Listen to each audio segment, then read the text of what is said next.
Namaste, yogis. How are you? I'm here today at Business Corner with Robert Gardner. Welcome, Robert. Hey, thank you for having me on. Thank you for coming back. You're one of our favorite guests. Oh, of all the guests, I'm so honored. Of all my guests, you're one of my favorites. So Robert Gardner is a Thai massage yoga teacher, and he's also a massage therapist, a licensed massage therapist. He has an online membership group for massage therapists, teaching them how to do Thai massage, how to protect their bodies so that they can have businesses that endure because it physically wears people out to give massage. And he also teaches business skills for massage therapists so that they can create a business that supports them. And that's why you're here today to talk with us about specifically the business skill of selling. So thank you, Robert. We're going to have a link below to your membership site. Yes. So if people are interested in checking out, there's a lot of material also useful for yoga teachers on there. So do you find that the massage therapists that you typically work with have problems with selling? Like what are the questions that people have? So I'm most familiar with sales and marketing from inside my industry because that's what I deal with. Learn about marketing, advertising, sales. The more I'm able to look at other industries and notice like comparison and contrast. I can look at different things and understand what's the marketing power between, behind McDonald's being able to sell a hamburger. Like what's the motivation? How do they do it? Massage therapists are very similar to yoga teachers in my experience. I don't have as much experience dealing with yoga teachers, but yoga teachers are interested in health and wellness. They're interested in well-being, and they're in a market field. There's a million yoga teachers. Yes. I think that's the thing, that idea of oversaturation. That is, I actually hear that term specifically, oversaturated market. And I think it's kind of amusing to me as somebody who started out when nobody knew what yoga was, and that was the big issue. And I tried to explain to people that, actually now everybody knows what yoga is and already has a good opinion of it. And so it actually makes it a lot easier to sell than back in the day when we used to joke that people called it, what do you do, yogurt? I mean, I go into some detail with massage therapists about this, and because of the online group that I have like 300 subscribers, so I have a chance to interact with these students regularly and get feedback and information from them. It's a closed sort of like hot box of activity. And what I see consistently is they're failing, in my experience, to create a personal brand. And that's not just to criticize my students or people, just anyone can sell massage or anyone can sell yoga. The difference is if the community knows what yoga is, what they don't necessarily understand is SUZANNE DULIN's yoga. Yes, I think a lot of people are hearing that on the marketing stuff as having a niche. By the way, my cat Beignet has joined us. Say hello.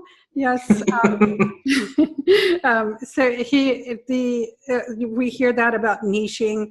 I think all of these terms, in my experience, are kind of a turnoff for people.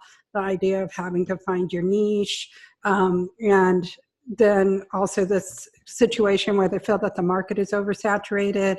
I feel like, my experience is this stuff kind of has a real negative feel to people, that they don't really want to, they don't particularly love the idea of getting out there and being so specific about what they want to do, and having to create a brand and create a message, because it feels, I think it just feels sort of commercial, and a lot of people get into spirituality. I just can't. Yoga for the man, as you get to the tail end of that, like that's so contrary. It's like what I see is yoga teachers and the sort of businesses they want. What you just mentioned is the obstacle, And the thing is, it's much like yoga itself is about crushing illusion. It's like marketing is just you providing what you do. You know, Yeah. Krishnamacharya marketed yoga. He sold yoga. Iyengar, Patabi Joyce, you know, all these teachers and all this lineage that's been passed down, they marketed and sold their stuff. Iyengar didn't live in a country with trademarks and the same copyright rules, but he created a personal brand. Yeah, he actually did. Now, you know, you can say like, you know, you don't think about, he probably wasn't consciously like branding himself, but Iyengar stands for something and people know what it stands for. And that's really just all that it means is that, is your message clear to people? And that's why I titled this as Selling Like a Teacher, because a teacher, the first step of learning is to bring attention to what you're teaching, to gain attention. That's step number one. And so the first step, you can't teach anybody if they don't know you're out there and they really don't know what you're about. So gaining attention, that piece of, you know, that's the sort of marketing piece where you're actually getting out there and explaining what you do to people and getting them interested in what you're doing.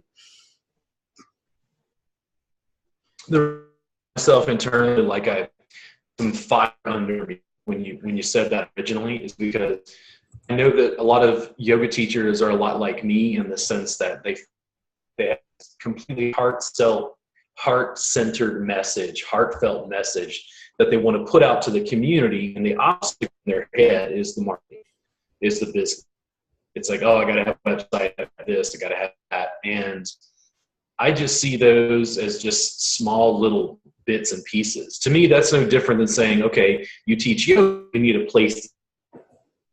Right. It's just a necessary part of the process. Like if you're going to teach yoga, you have to have a place to be able to instruct people. Right. And you also have to have, you know, these aspects of your business, like having a waiver, having a price list. These are just, this is being in business. But a lot of yoga teachers aren't even really acknowledging like, hey, I'm actually in business. And so then that prevents them from learning the skills that they need to learn in order to actually be successful at it. And it sort of becomes a self-perpetuating cycle where they're like not successful at it. And then what I really wanted to talk about tonight is specifically selling, because this whole thing about having a website, I know lots of yoga teachers who actually are quite good at building websites, really great, have beautiful business cards. They have their name out there on Facebook groups and in, you know, Craigslist or wherever they're listing, but they are not selling. And in fact, when I've talked with people recently, I've actually discovered that most people don't even know what selling is. See, I think when you originally spoke, and I, you know, chimed in because I want to help yoga teachers understand how they can take their heartfelt vision and manifest really helping people. Really helping people is having a business. Really helping people means having the infrastructure to be able to teach more people. Right, like where you're talking about Iyengar, look how many people he helped, you know, and also his brand was not, you know, McDonald's. Yeah. You know, if you want to talk about like the Iyengar brand, like it stands for excellence. People who want to be associated with that, and you can make your brand McDonald's, but you could make your brand Iyengar, you know. Yeah. And what I talk to with massage therapists, because they're the community I deal with most specifically, is I find myself frustrated because I want yoga teachers to manifest their own vision, which means I want Suzanne to create your own blossom. Like, what is it about you? And the thing is, to me, yes, that's the yoga. That's the yoga of business. It's the yoga of business. You know, like I don't speak Spanish, but here's the thing. If I decided I was going to learn Spanish, then you have to deal with the yoga of Spanish. It's like, it's an ongoing process of learning, honing. Just as much as you put energy into a yoga practice, putting energy into a teaching practice is its own practice. Like, it has to be done repeatedly, and you have to whittle away and get better at it. Yes, you do. Yeah, you really do have to be like willing to suck at it. And with sales, there's lots of information out there about selling. And selling is, let's say you have that website out there or that business card, and somebody picks up the phone and they call you. That's okay. Now the marketing's done, and now it's selling time. And selling time is the person's on the phone, and there's a process that you go through when you sell somebody, and it's known. And we're just getting another person in. I'm just going to kick out the non-video callers from the recording. Thank you for joining. You can use the chat feature to ask questions. And just give me 1 second. Robert, if you go ahead and talk, then it'll record you, and I can mess around with this. Okay. Just want to see, when I talk to massage therapists, small business owners, yoga community, and then massage comes up for me again and again. I feel like I'm in such an interesting spot because I can essentially act as a consultant for small businesses of this size. And when I talk to them, there's such a disconnect between what I'm doing in my business and I'm winning. Like, I'm making a living, doing what I love. I've reached a level of a flowering process where maybe I'm not completely unfurled, but I'm close enough that the mortgage gets paid. And it's frustrating for me because there are challenges, but to me, it seems easier than ever to create a business. We have more tools, more access to information at any time in human history. But I hear more incessant whining about how difficult it is. I think that there's a lot of mental blocks, and people it's sort of like when I started out, I was like, oh, nobody knows what yoga is, and then now it's like, oh, everybody knows what yoga is, and everybody is a yoga teacher, and how can I stand out? And it's like, so what? Markets change. That's like business 101. Like every business deals with the fact that the market conditions change. And that doesn't make, McDonald's isn't out there like, oh crap, Wendy's came into the market. I guess we're just going to fold under because nobody wants our hamburgers anymore. Yeah. They just figured out, how to play in a certain space. So I use this all the time in classes. You got McDonald's, Wendy's, Burger King, In-N-Out, Whataburger, all these burger chains. Right. This is probably not appropriate for, vegetarians. They each sell a different burger experience. And what massage therapists are doing is they're trying to compete with McDonald's to sell a hamburger on price. Right. Instead of creating a niche artisanal burger with microgreens, grass-fed, local, that McDonald's can't produce. They're selling a commodity in a branded arena. Right. And that's where yoga is not a brand. Anusara, for better or worse, is a brand. Iyengar, Ashtanga, Jivamukti, these are brands of yoga, whether or not you agree with that terminology. What you have to do is we're talking in a business perspective. Yeah, yes, you have to figure out how to brand. Perspective, these are teaching styles, but from a business perspective, yes, we're talking about different brands. Yeah, you could even, to me, the yoga community, even more so than massage therapists in a way, it's very tribal. Once you fall into Jivamukti, you're a Jivamukti practitioner. You don't deal with this other stuff. But from a branded perspective, it's like you drive a Honda and you're just fixated on Hondas and you don't want to drive an American car. Right. Because Honda has their brand.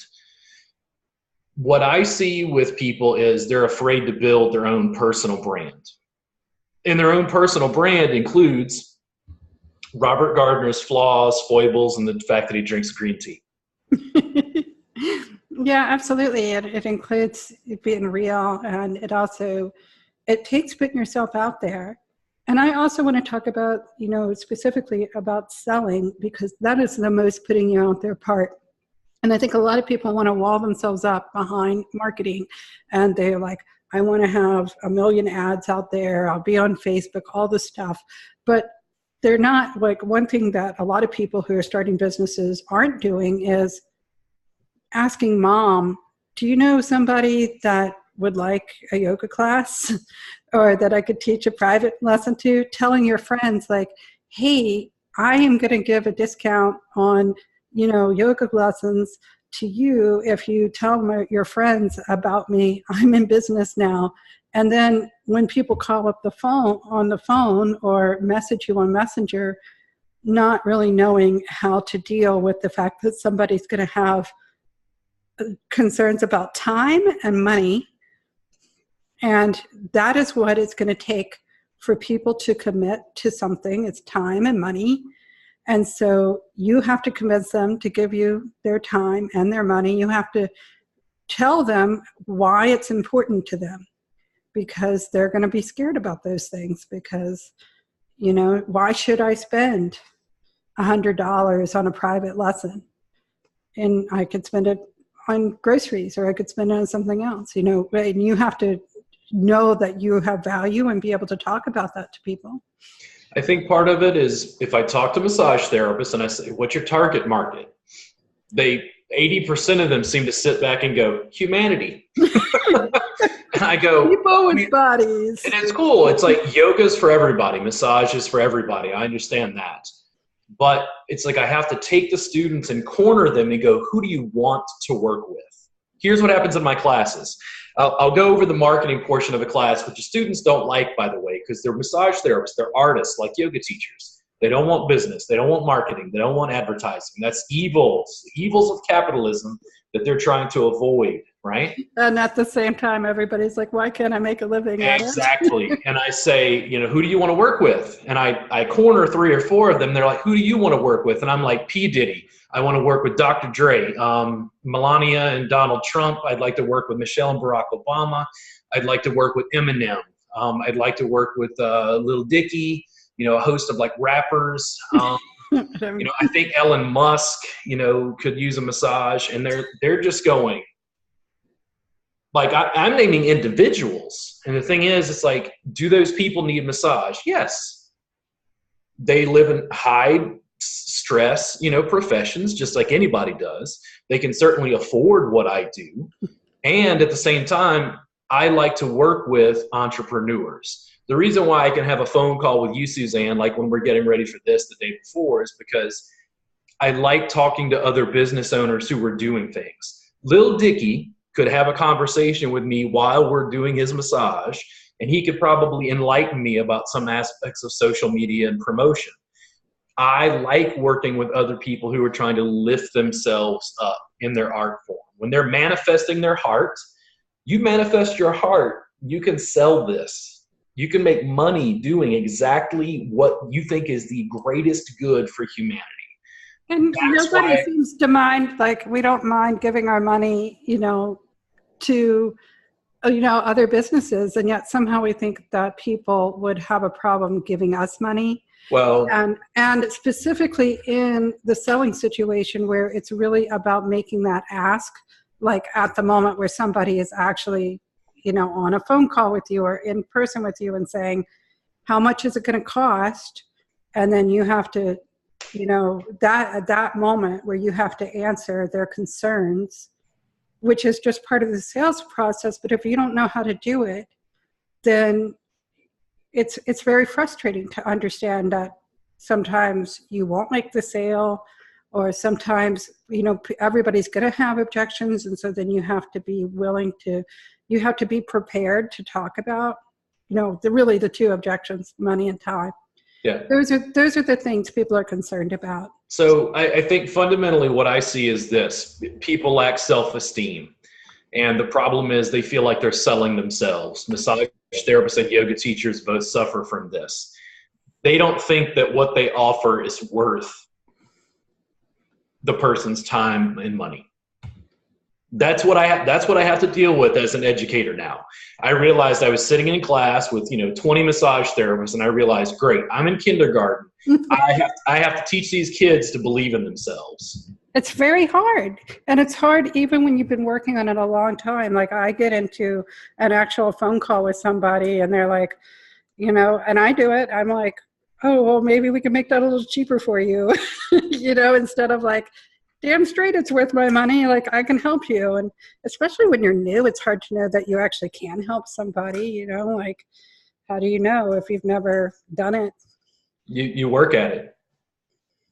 I mean, I'm a big proponent of social media marketing. And the way I look at it is this. Let's say you do have a private session. Great. Let's say you teach group classes. If you teach group classes, and every yoga teacher situation, the studio they work for, whether they're working privately, can be completely different. Why are they not taking out their phone and live streaming their entire yoga class? Right. What's the downside? Because I don't see one. Well, people are, with the social media, it takes so much work. And I think that that's a part of it, is that in anything that you do, any kind of marketing, you have to be very consistent with what you do. So like for you, you have a great social media presence. If you want to see somebody who's really great with social media, you know, you have Snapchat, you have Twitter, you have, you know, Instagram, and you're active on all this stuff. And, you know, but you have built it up over time with consistency. And I think that it's hard when you start out because you don't know the tips and tricks to do it. And if you're doing everything very manually, or you're still, you know, the first time through always takes a long time. Yeah. Of anything. And so if you're not very familiar with the tools, then, you know, actually getting out the phone and live streaming is a whole process. But once you've done it a few times, then it's just like, oh yeah, I just hit that button, and it becomes easier, you know? So I think that, you know, and also understanding that people want to see that stuff and there's a value to it, because yes, there's a lot of content out there, but still nobody's got what you've got. There's not Suzanne DULIN out there.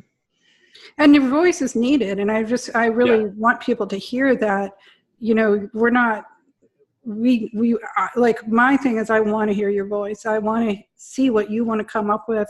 And I'm really tired of teachers who are copying, you know, like refusing to have their own thing, and are, you know, playing it safe by copying somebody else. So like, no matter how new you are to it, I think that you have something to say, and it's time to start figuring it out. Don't wait until you're an expert to start figuring out your message. Like, you'll become an expert as you start to figure out what your message is. Yeah, you've got to document the process. I mean, when we talk about the phone, okay, let's say, like, I just bought a new tripod, but let's say you don't have a tripod.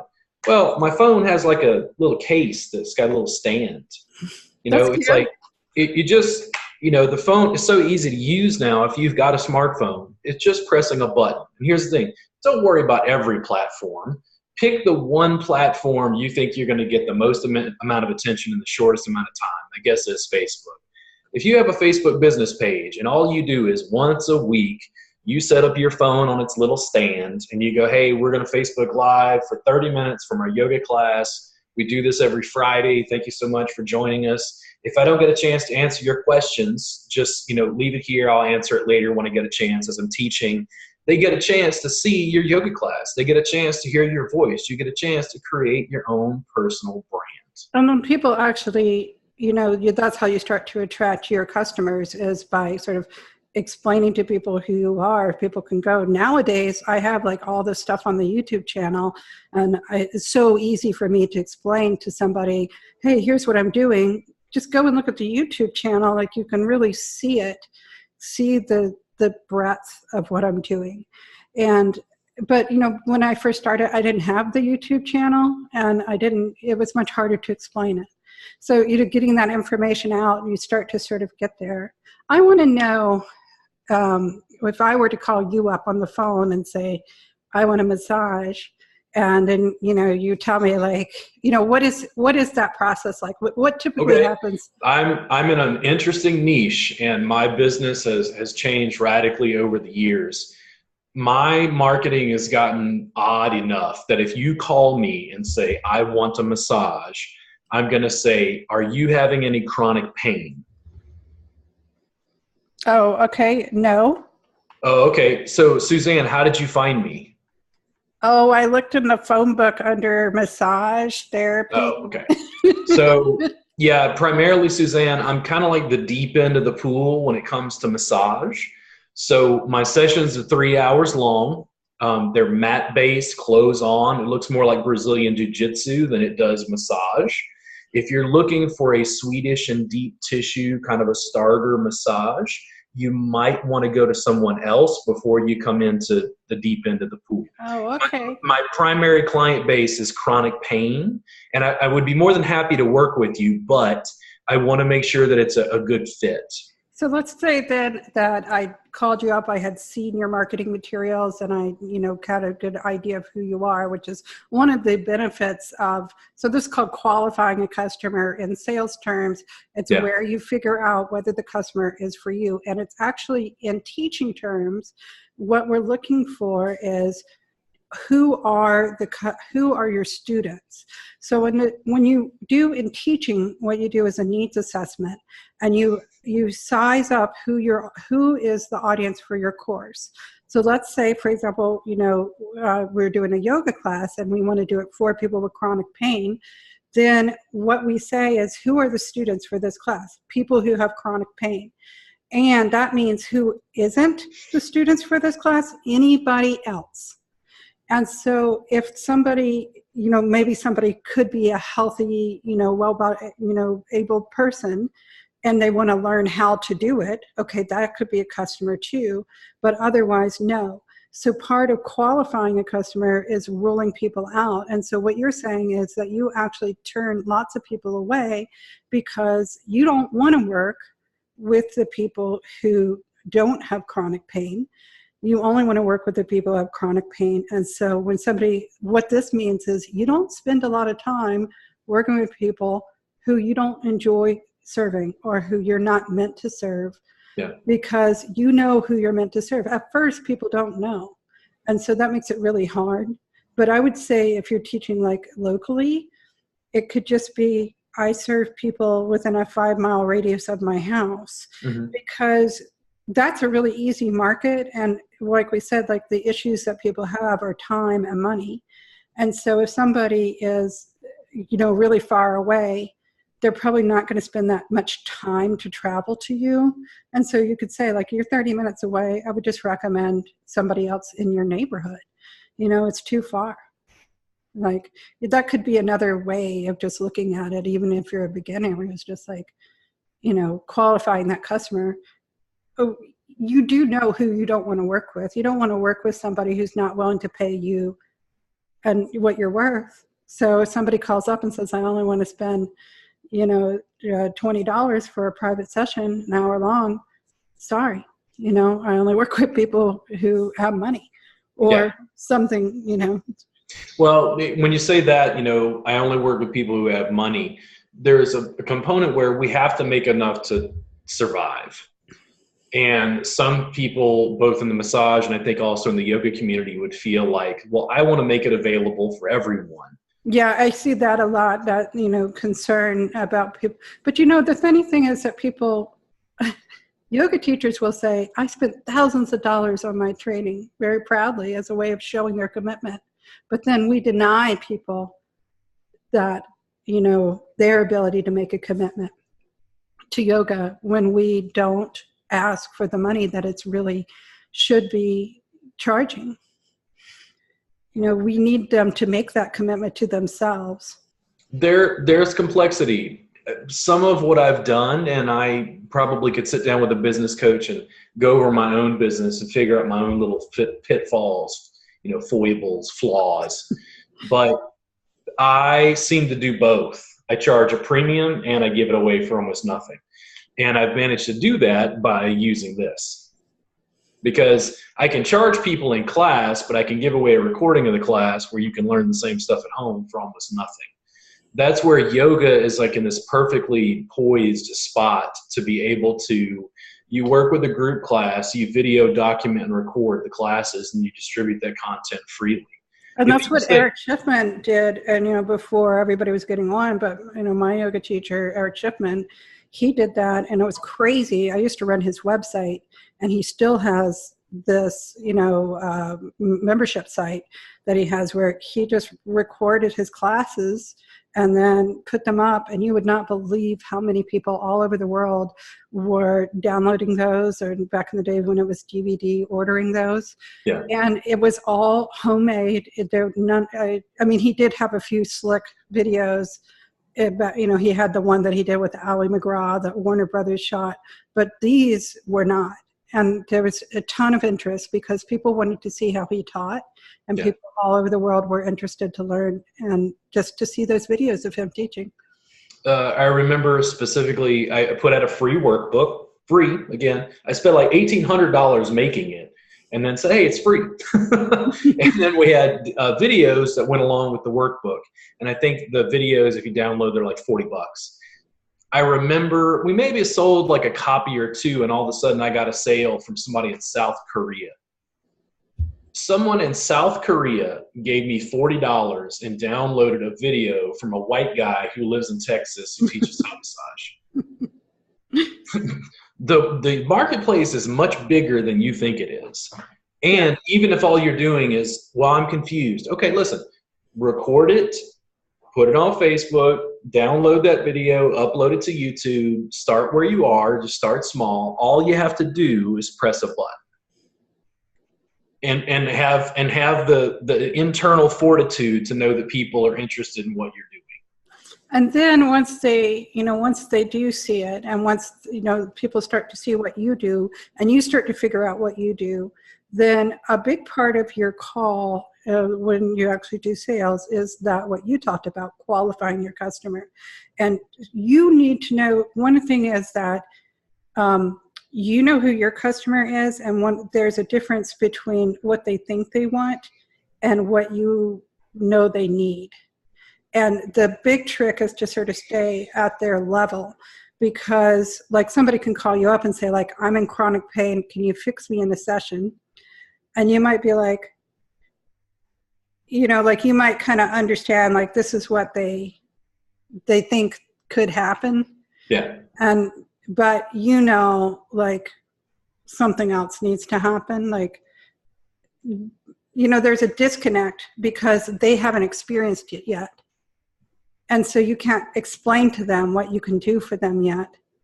But so they think they know what they want, and maybe they've tried some other things. And so this is where you have to sort of stay with them instead of shifting into what you would, like you teach people Thai massage. I'm sure that you could, it's very tempting to go and give them a lesson on, all of that and the benefits of it.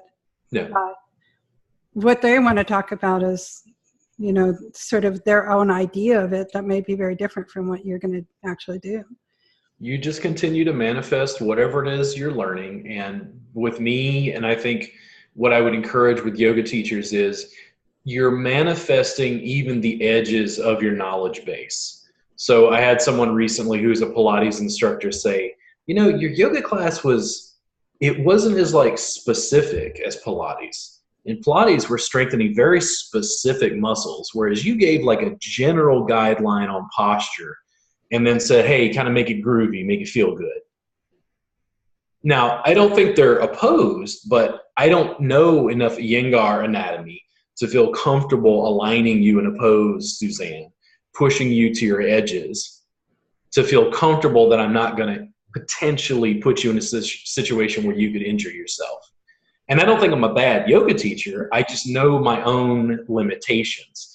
What I do is I'm very transparent about those limitations and say, I don't know. I'm still learning.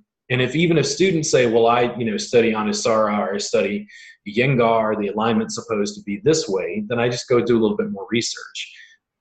What I'm unafraid of is being myself.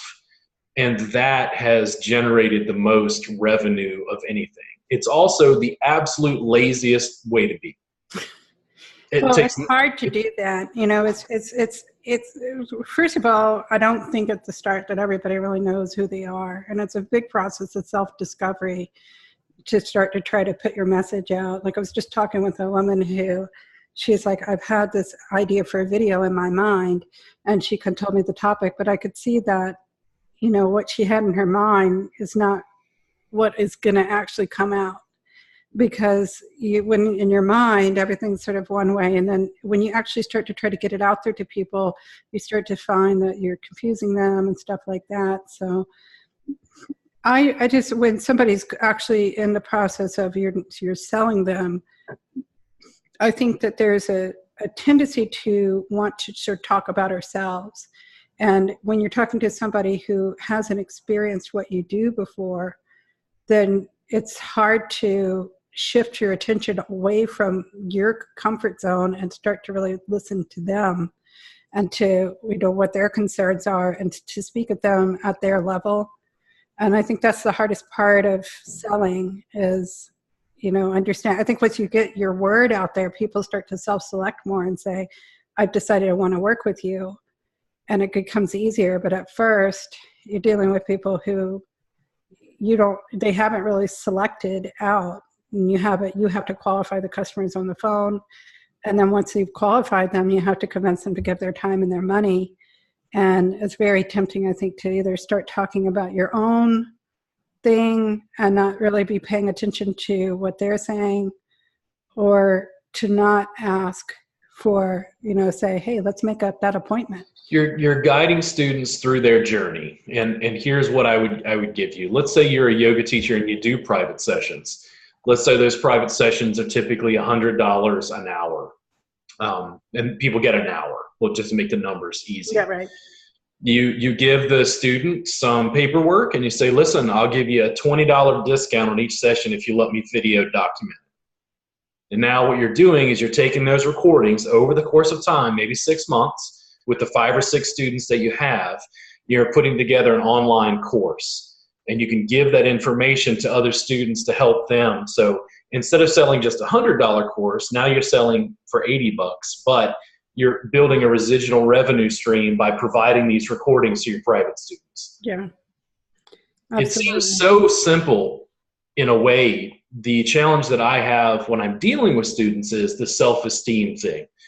I see it again and again. I don't know exactly how to crack it. And I feel like the students are going to have to just figure it out on their own.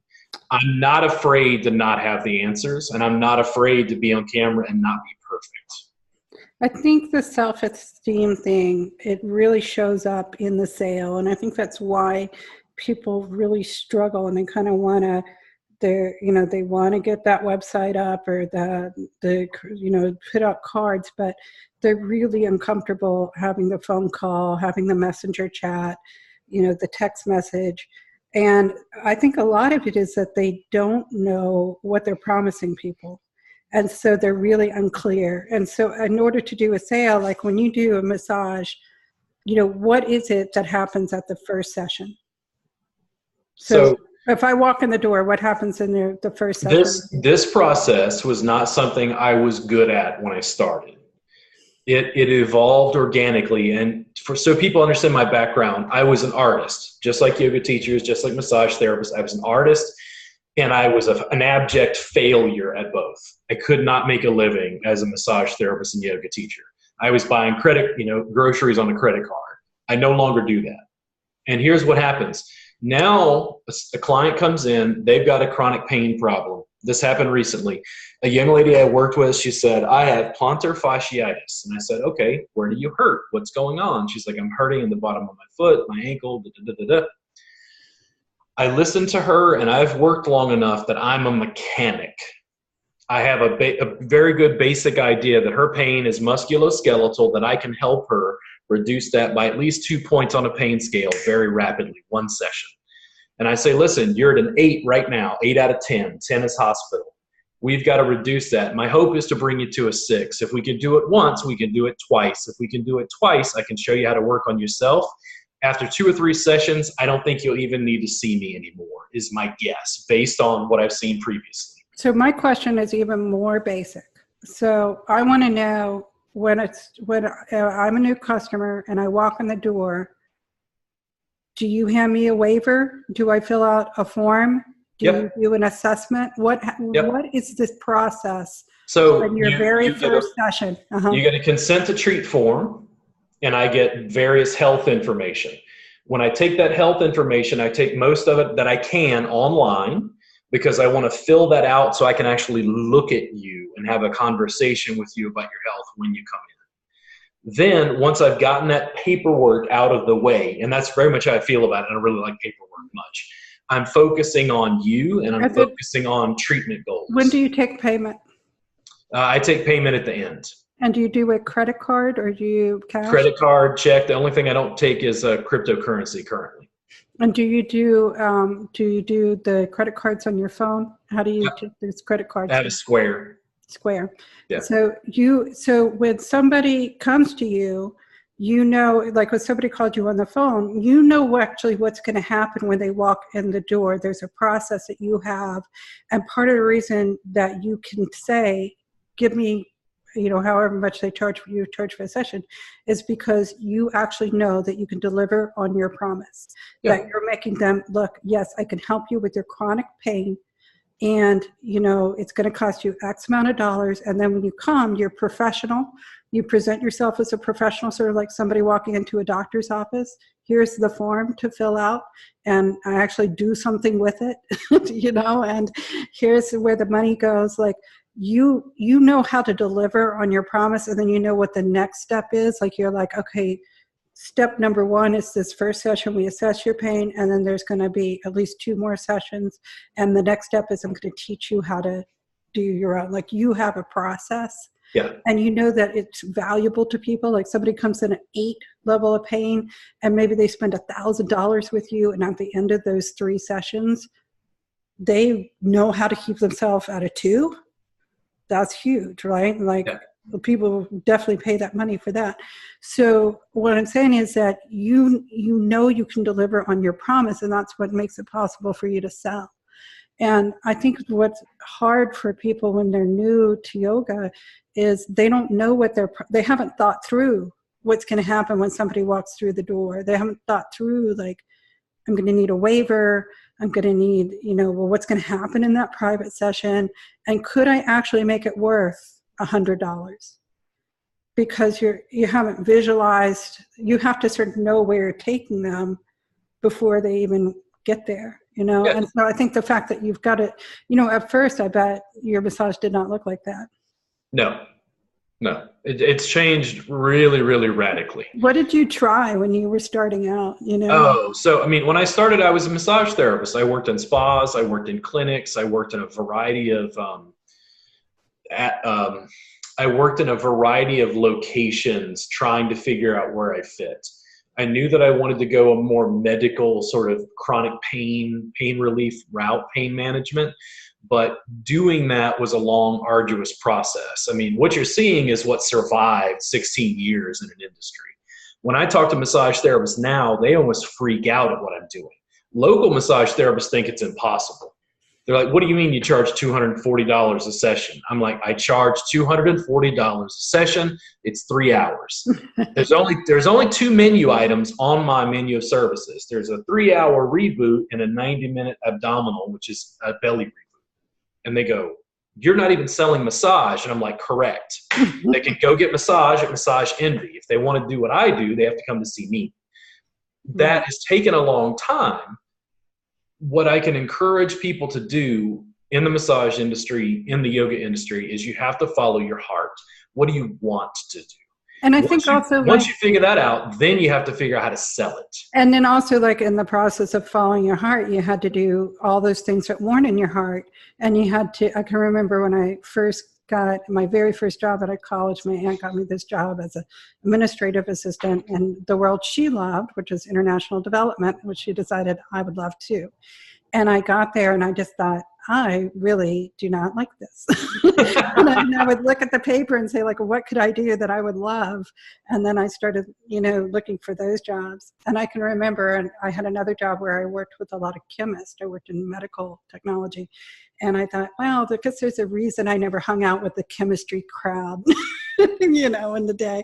And I learned that isn't where I want to go. And so I think at the start, recognizing that your first lessons will be a lot about what you aren't, you know, and then trying to sort of figure out who you are. But it's hard to sell confidently when you're not being you. And I think that that's like, it's like, I think if we could take one message out of everything we've said, it's like, keep going. All the stuff that you hate that isn't working, that's the information that you need to find out who you are.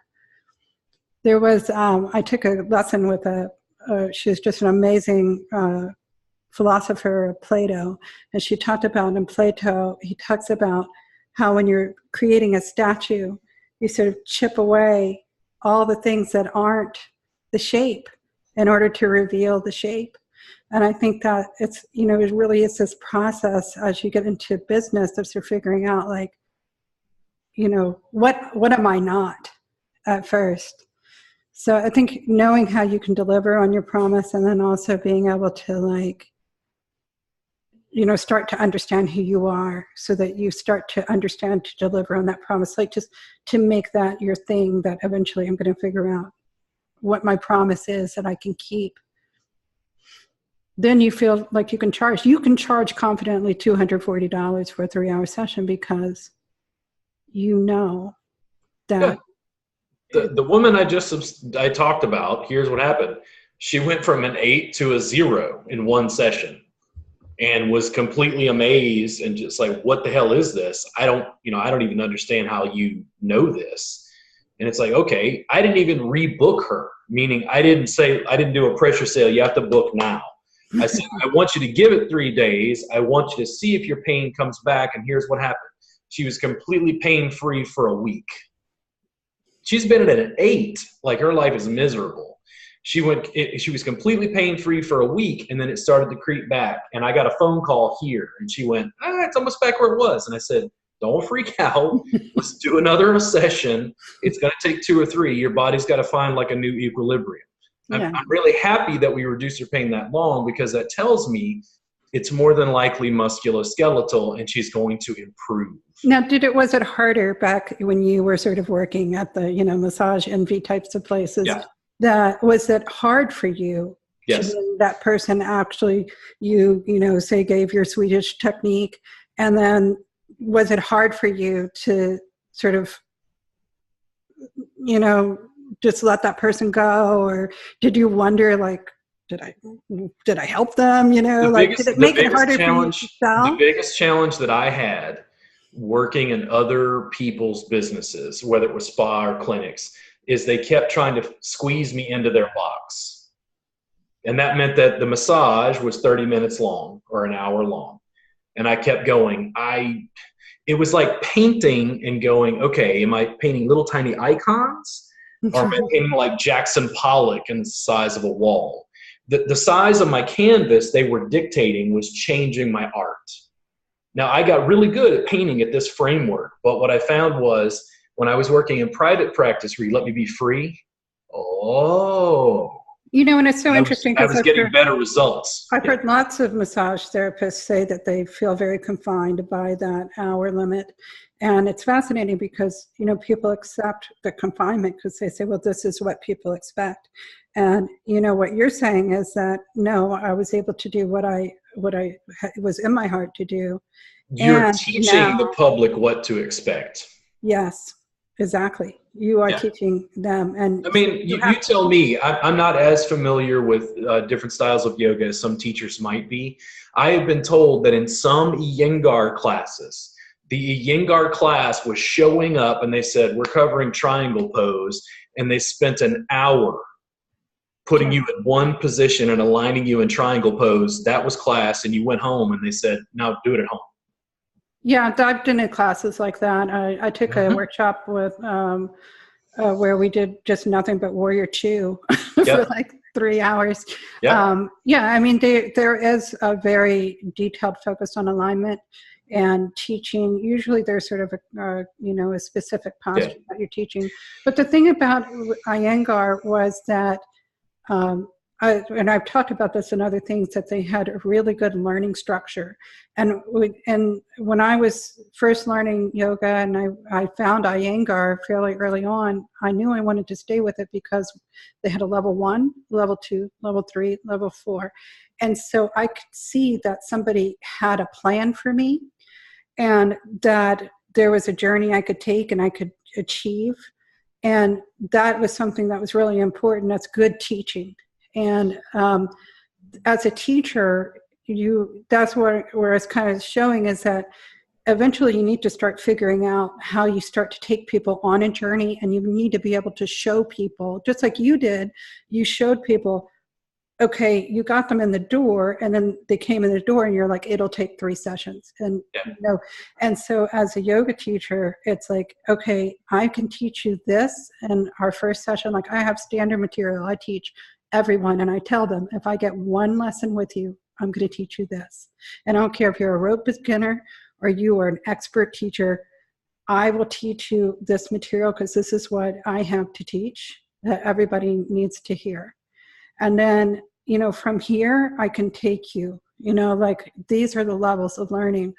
And right now, actually, in Chattanooga, I work exclusively with yoga teachers. And it took me a while to come to that decision that I was only going to work with yoga teachers because, it's hard. It's bold, it's kind of like saying, I'm going to give a 3-hour massage only. Yeah. To say this is it, but this is where I know I can help yoga teachers, and I know that they're the market that I want to serve. I mean, the thing is, I have to think about it. I'm more in the massage community as far as like what I'm actually selling as a service on a daily basis. What I find interesting is I'm a massage therapist and a yoga teacher, but here's what happens. Both communities are confused. They can't quite figure out what to do with me. If you took one of my yoga classes, you'd go, wait, what? What is this? And I'm like, the future. Because I'm teaching yoga students self-massage to open up tissue so that their range of motion is better. Yeah, so we're going to do something with that. We should do one where you actually just do yoga, Thai massage. And maybe now that I have things set up here, I haven't got my whole place set up yet, but one of my goals is to set up a space where I can actually shoot. I didn't have a good space to shoot my whole body.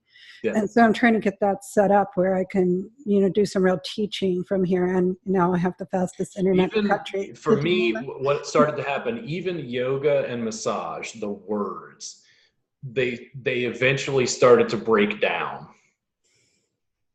And I would go,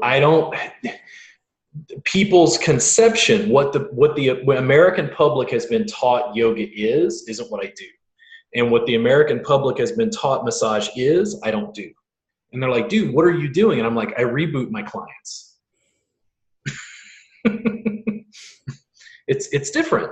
Now, it fits squarely within these, between these two, but they're not the same practice. They don't come from the same traditions, the same lineage. Right, but you took all the information that only you have learned and you put it all together in a way that only you know. And, I think it's important for people to see you at this place where you're at now, which is to say that you're starting to figure it out. Yeah. But you're not Iyengar, no. Like you're not. So no. I think a lot of people, they struggle to sort of figure out like, what are the steps along the way?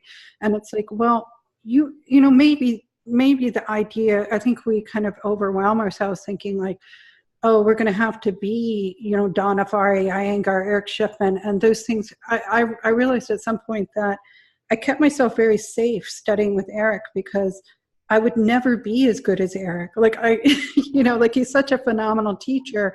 And then that sort of kept me from being the teacher that I wanted to be. And that actually it's funny because I actually have a note from a student who literally is telling me that she would rather study with me than Eric. Yeah. And I could not imagine that there was somebody out there who, I couldn't believe that there was somebody out there who would rather study with me than with Eric, even though people were actually coming up to me on discussion board, privately conferencing with me because they didn't want Eric to know that they were more interested in what I was saying. And I couldn't believe it. And it really took me a long time to realize I was as powerful of a yoga teacher as he is, because it's such a scary thought. It's just such a scary thought to realize that what you have is really important to somebody. Iyengar became a Iyengar by practice. And the reason he had a level 1, level 2, level 3, level 4 is because he practiced teaching and he developed a sequence for you to go through. Eric didn't just arrive where he arrived. No. He worked at it. It's like Suzanne has to work at being Suzanne. You're and right. whittling away what is Suzanne and why do people resonate with that. So if you just keep going at it, eventually you will find who you are and who you serve, and then that will make it easier for you to sell confidently. And so I think a lot of the issues people have early on selling is that it's all sort of pretend until you start to figure it out, until you start to know how you really can help people, and until you start to figure out who you want to work with. My mindset, it's just, if people come in, I have a tendency within yoga and massage, it's like, where do you hurt? And they say, my shoulder. And here's what I do. I don't say, when I started especially, I didn't say this, I know this is going to help you. I'd say, I don't know, let's try this and see how it does. And then I refined it. And they gave me feedback and information. And I was like, well, how does this feel? And they're like, I don't like that as much. How's this? And they're like, ooh, that feels good. I'm like, okay, what happens if you rotate your arm this way? And they're like, oh, that feels nice. And I worked with them until you had a much better idea biomechanically what was going to help someone. And you could quickly help them through, and they go, I feel better. And I go, good. And now you know that because of your experience, and you're at a place now where you can really communicate it to people. Yeah. Whereas when you first started, you're like, I guess Swedish massage, because you didn't know, you know, that you didn't want to do that, and you didn't know that it wasn't really going to help people the way you felt in your heart. You wanted to help people, and so you had to screw it up a lot. And I think that, you know, recognizing that a lot of sales is confidence, and there is, I'm actually trying to get a woman who specifically teaches sales to talk with us about going through all the no's. And it was very interesting when I was talking with her today. She said, I'd rather have somebody that I have to convince than somebody who comes to me and just says, you know, I'm going to give you my money, because that person could actually, they would buy from anybody. But the person who doesn't, you've explained who you are and they've made a decision to buy with you, that they're the person that it will be a loyal customer to you. So, you know, I'm going to have her on so we can talk specifically about the sales process, but I just want people to know that when you first start selling, that you're just going to screw it up a lot because you don't really know who you are yet. And over time, you start to figure out if you more take confidently. If you take a student into a group class, it's the first time you ever worked with them. My first thought is you're going to pay more attention to the new student, because the students who've been here a while, they already kind of know the shtick. They know you. They've already developed an association with you as a teacher. The new student, when you're done, you go, hey, how are you feeling? And they go, I feel so much better. This yoga class was really great. It's like, do you want more? Would you like to feel more better? Because we've got a beginner series coming up. I'd love to see you. It's just a 4-week series of classes. What we're going to do is go into some real basics to give you some alignment that's going to help you as a beginner. A lot of the other students have already taken that. You know, how would you like that? And the way I approach it with private sessions is that I actually have a pricing structure that's designed to sort of ramp people in. And so part of, for me, doing the sale is that I make it where they get like a freebie when they come and they do the evaluation session. So it's almost like free, you know, because they get a free yoga mat, but they pay some money, like $30 for that evaluation session. And then I have a three session package that's pretty affordable, but they can only get that once right at the start. And it's like, oh, let's get to know each other. So I know what the first step is easy for them. You know, hey, just give a little of your time and not very much of your money, but enough to show that you made a commitment. And then pay a little more, make a little bigger commitment. And then after that, you know, we'll set you up with 10 sessions, you know, 5 sessions, a package, so that you're committing more and more to your practice, but it's sort of ramping them up into it. So, you know, there's ways that you can set up your pricing so that you make the sale easier. You make it you're breaking down those two objections, time and money. Okay, well, just give an hour and $30, come in. And then after you see how great it is, then it's easier to ask for more money because you can see that they liked it and they appreciated it. Or you can say, like, it didn't seem like we were a good fit. And fortunately, you didn't waste a lot of money or time. So, let me recommend somebody who's going to be a better fit for you. Like, not everybody is your person. Yeah. So, my practice has almost gotten to the point where there's an obstacle course to get in. That's the goal. That's where people want to get to eventually, is where people know who you are, and the challenge is keeping up with it. But I think at first the issue is, you don't know who you serve or who you help. The fact that you could say right off the bat, I help people with chronic pain, like, how long did it take you to get to the point where you realized that was your market? Well, that was always what my focus was, because that was what I was dealing with. The problem came, there weren't massage facilities or jobs that were already structured to put me in a position of working with those people initially. Massage was spa. It wasn't medical to a lot of people. Yeah, I get what you're saying. And so you wanted to do that, but nobody was showing you how. Oh, so what I did was the Swedish. But when you came in for that Swedish, there was 15 minutes of like, ooh, here's a rotator cuff. Hey, check this out, Suzanne. We'll work a little bit more right in here. And she'd go, ooh, I didn't know that was like that. And when you got done, you went, wow, I feel so much better, because you had to walk them along into it. Right. Yes. And then eventually you got to the point where everything that you're putting out, it's explaining what you do. And now people call you up and they say, get those people who are like, oh, you do a massage. The students in the massage industry right now are I love them and loathe them at the same time. And here's why. I give them sequences. I've written 700 pages of sequence manuals, 9 DVDs, and now we have a subscription service with 200 hours of my classes on it. And they're like, we need like shorter, specific content. Yeah, structured content. I can help you with that. That's fine. So, No, the thing is, it's like, but it's already here. It's like trying to figure out how people learn and how they put together information, because primarily when I look at the marketing, understand that when I'm dealing with massage therapists, I practice a form of work that it doesn't use a table. I'm on a mat. There's no table in my studio.